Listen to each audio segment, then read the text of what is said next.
Is the 50-30-20 rule broken in 2025, or just due for an upgrade to match real-life prices and pressures? Short answer, it's still a solid starting template, but in high-cost cities or seasons of heavy obligations, rigid caps snap. So the smarter move is to flex the ratios while keeping the same priorities intact. The 50-30-20 rule splits after-tax income into 50% needs, 30% wants, and 20% saving and investing, popularized as a simple way to control lifestyle creep and build a future automatically. That simplicity is the magic, but it also hides a problem when needs burst past 50% because of rent, childcare, health premiums, or student loans restarting at full force. What changed since this rule went mainstream is the shape of essential costs, not just their price tags. Inflation has cooled to the 2 to 3% range year over year, but categories like shelter, childcare, and health insurance still bite harder than the headline number suggests. Housing is the anchor example. Nationally, rent's slice of income has improved versus last year, but several big metros still push typical renters above the 30% rent burden line, which compresses everything else in a budget.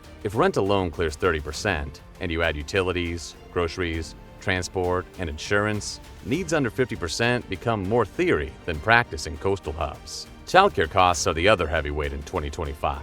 Reports show family budgets absorbing double-digit jumps since 2020, with two-child care costs rivaling or even surpassing typical rents in many states. Parents are now reporting around a fifth of household income going to care on average, which can erase the 30% wants lane before the month even starts. Health insurance premiums add to the squeeze. Employer family coverage averaged about $25,500 in 2024, rising 7% for the second year in a row, even as wages try to keep pace. Higher premiums and deductibles mean needs creep happens even if rent hasn't moved much, forcing trade-offs that the old 50% cap often can't absorb. And student loans are fully back on after the on-ramp ended in late 2024, so missed payments now hit credit again.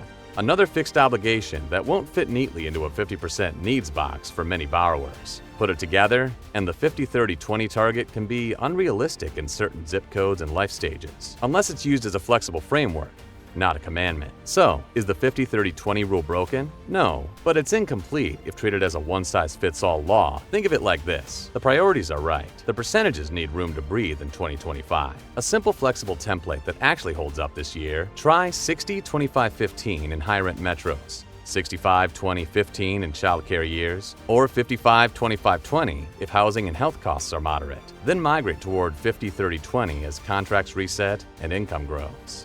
Keep future money non-zero, automatic, and nudged up with every raise, bonus, or side income uptick. If a single line helps, use this priority stack every payday.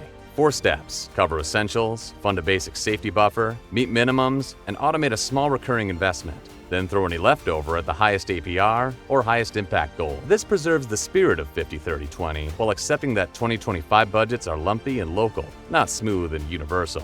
If rent plus utilities are breaking 35% for months, treat housing as the project, roommates, renegotiations, or timing a move when leases turn over, because housing changes move the whole budget. If childcare or premiums swallowed the wants category, keep a tiny fun allowance and shift the rest to future money. Bottom line, the 50-30-20 rule isn't dead. It's a great compass, and 2025 demands flexible caps and hard automations to keep momentum real. Use the rule to set priorities, then resize the buckets to the life that's actually happening, and let raises pull the ratios back toward balance over time.